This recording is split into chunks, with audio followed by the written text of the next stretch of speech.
Hello guys, I'm Fredrik from OPETH and we're at the Ice Hall in Helsinki right now. It's going to be fun, we're looking forward to it. It felt good during soundcheck and it's our last show on this Scandinavian mini tour, which is 3 gigs. We did Oslo and then Stockholm yesterday or 2 days ago, and now ending this mini tour, which is actually an extension of the European tour, which we did end in Copenhagen last year, at the end of last year. Before that we did an Asian tour, so we went to India, China, Japan and Singapore and also Australia right before Christmas. So this is like going back to the European tour, ending off in Scandinavia. It's been great, you know, we changed the setup quite a lot. We try to step up the game in the production and the show.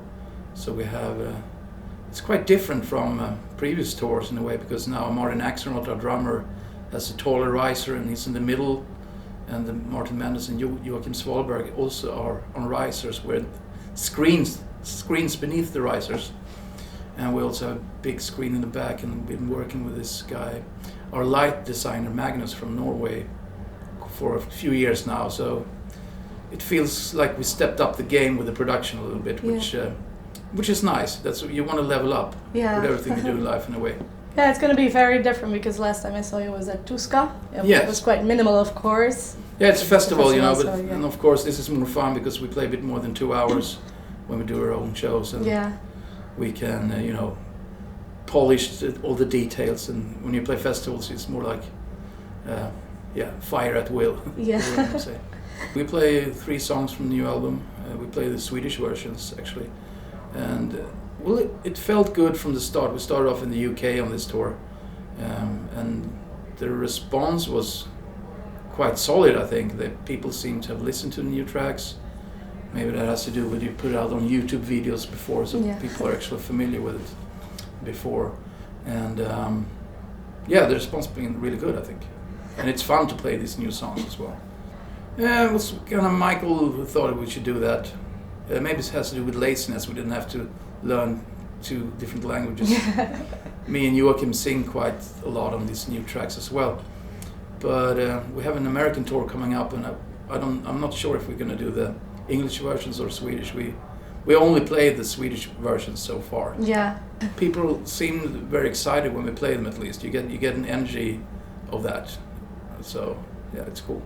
Well, we just had a dialogue with Magnus, our light designer, and our tour manager about what can we do, what's in the frame of the budget, and you know, like these 3 last show, we don't make any profits on it because we have a big truck with stuff, and so we kind of break even or even lose some money. So, but it's kind of a statement. You want to, you know, we didn't want to sacrifice the production for these last Scandinavian shows, so we felt that we have to bring it. You know, it cost what it will cost, but for the people who are interested in listening to OPETH, we just want to give them the full deal. You know, so we'll try to keep up with this game in the future and you know, have more production. I think we need it. We're playing bigger places, and it's not like we do flip-flops on stage or throw fire with our mouth or something like that, or spit fire, you know, so we need something to create a cool atmosphere during the gigs. Yeah. Well, first of all, you have the set list. Once again, it's kind of difficult now. We have 13 albums to choose from, and you want to play you want to cover as many of the albums as possible. But we, as musicians, I think everybody still has an urge to develop and get better and better. I think everybody's still practicing, and they're not just happy with the bags of licks, and some people are like that, but me personally, I always like to try to step up the game. I'm saying that word too many times, but I'm trying to, you know, improve as a musician. And I think when you're off tour, we have off dates, you kind of go into more of a practice zone, trying to develop your skills. And on tour, you do play quite a lot of guitar, but it's more, then you're kind of in the touring zone. It's easier to develop on your own back home in a way, I think. Well, it's some way I'm trying to learn other different styles, like working on like blues playing, not playing like hard rock blues, but like really getting into the deep, kind of thinking about blues, jazz blues, that stuff, and always trying to, you know, working on more shreddy stuff and stuff like that. But it's recently I'm a bit into Japanese folk music, for instance, which is, I mean, guys like Marty Friedman, Jason Becker, and Uli Jan Roth that's been into that before. But there's some really interesting scales that you can incorporate in your playing. So I'm kind of experimenting with that. So it's, you know, it's endless. You can always get better as a musician. It never ends, and that's what makes it interesting to be a musician. Also, I think, and also now me and Joachim is singing a lot more, so we have to get better as singers, you know. Or even some lead stuff, like going back and forth with Michael. So that's also kind of new that we're trying to develop that side. Yeah. There's some improvised sections in this set tonight, and I play this solo in a ballad, for instance, and I always improvise it. And right now I'm trying to sneak in that Japanese skill, for instance. Yeah. So it's cool to have some spots where it's very improvised, but otherwise it's pretty thought out like it is on the albums in a way. We don't play after click track, and we don't have anything on tape. Apart from now, we have a couple of voice samples from speech that are on the latest album in Cauda Venenum, but it's actually Axe who hits this pad and it turns up, so it's not on tape or computer or something like that. So I think that's fair enough, because we have that rule. We don't want to play after click, so we don't want to have backing tracks, you know. Yeah. I can understand some bands have to have it because maybe they can't bring in a keyboard player, but we try to be. We don't want to have any choirs or kick drums or anything like that. Yeah.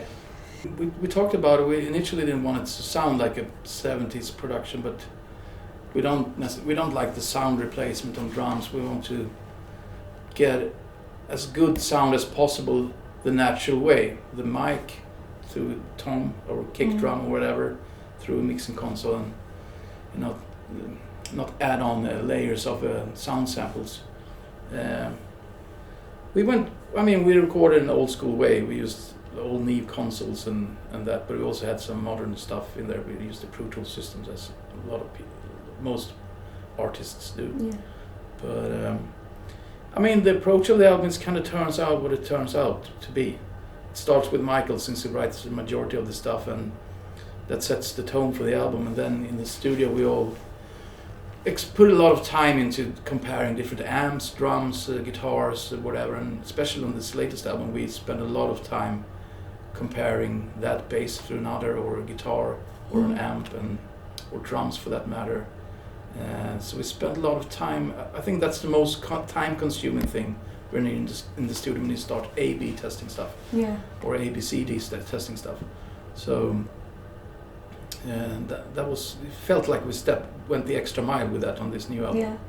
Because on previous ones, for instance, like with the bass, Martin used the same bass for all the songs, but now for some songs a certain sound fits, so we couldn't really use the same guitar for every song. It depended. It's kind of strange. We used some really old guitars, but they sounded more heavier than more modern humbucker guitars. Maybe I shouldn't get too guitar nerdy here, but no, but too. So it was an interesting recording, you know. We just try to make as epic album as possible this time around. That was the goal, basically. We're happy with the album. It was a time print of what the band was then, you know, and now it still feels fresh to us. And when we play these songs live, it's still fun, you know. I think that's important for the band as well, to play new songs gives the band fuel to continue in a way. So we still have a lot of touring to do in this album. So that's the difficult part, because, well, first of all, we're looking at what we did on the last album for that tour, and we want to change as much as possible, which we did. And we stick to the same kind of set list for quite some time after Sorcerer's album. So we swapped out most of the songs out, apart from for Deliverance, for instance. It's one of those tracks that we always like to play, and I think most of the old school fans want to hear it as well, and new fans. It's a great song to end it's our smoke in the water, you know, in a way. So, but it's difficult. We wanted to play. The time is what makes us difficult. We initially played the more, which we wanted to play, but the set length went too long, and we want to play stuff from the early album as well.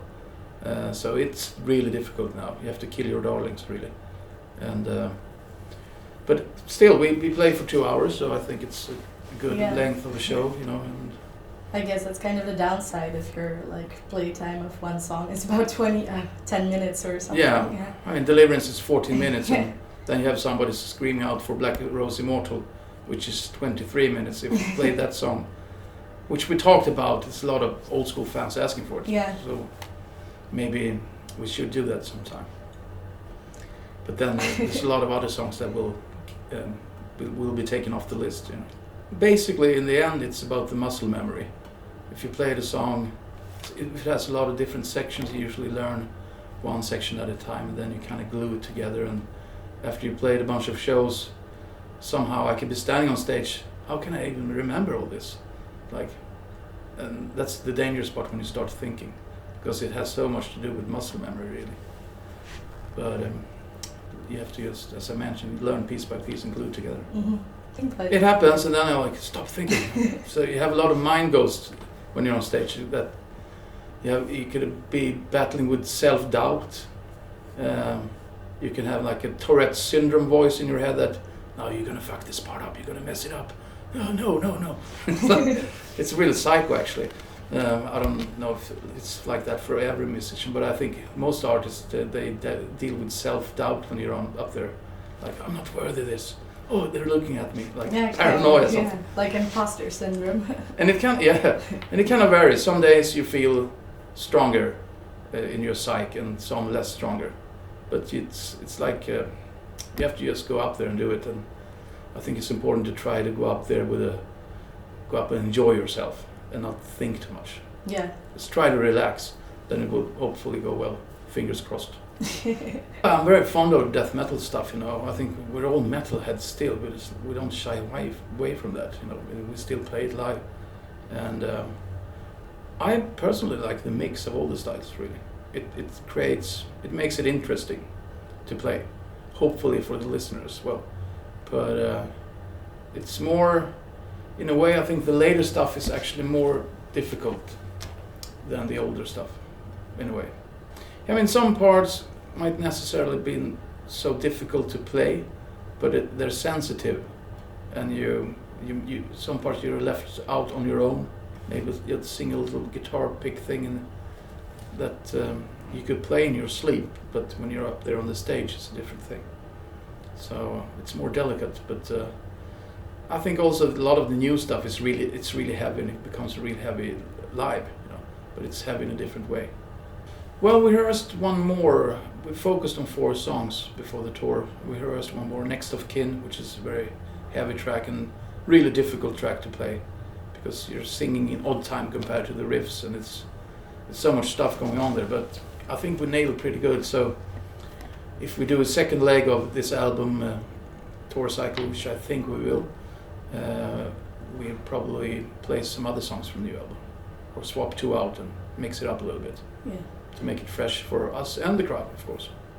Well, I really like to play Heart in Hand, or what's it called? Handen vet vad hjärtat gör in Swedish. Which is, if you count the intro on the album, it's the 3rd song. Okay. And it was one of the first YouTube tracks, but we play light to high. But it has a good hard rock metal vibe to it. It's pretty, it's a lot of stuff going on. Well, I think we're a bit tired of the performance videos. I mean, we did put out a live DVD before this album, though, live at Red Rocks, but it's a different thing, I guess. Mm. But I know what you mean. We were talking to a friend of ours to do videos on Sorceress, but it didn't come through. So it's no point talking about it. But I wouldn't say we would never do a performance video again. But for this album, it seems like, well, you never know. Yeah. But I think it works this way as well, because it's very, it feels like a story somehow, the album. Yeah, I mean, we did a video for the last album, the one before was the song Era. Mm. And we were in the video but we were statues, but we had actually a guy filming us, and he made us as worn down statues. So in a way we was in it. Yeah. in a very lazy way. But also, I think we started a bit when we did the Devil's Orchard video, which I really like. It was more a 70s horror movie type of inspiration, which kind of Dario Argento vibe to it. And I think that one was really cool. That's probably my favorite OPETH video. But I really like the latest one as well. Thanks for support, and hope you like the new album, and we hope we will rock the socks off the people here in Helsinki tonight.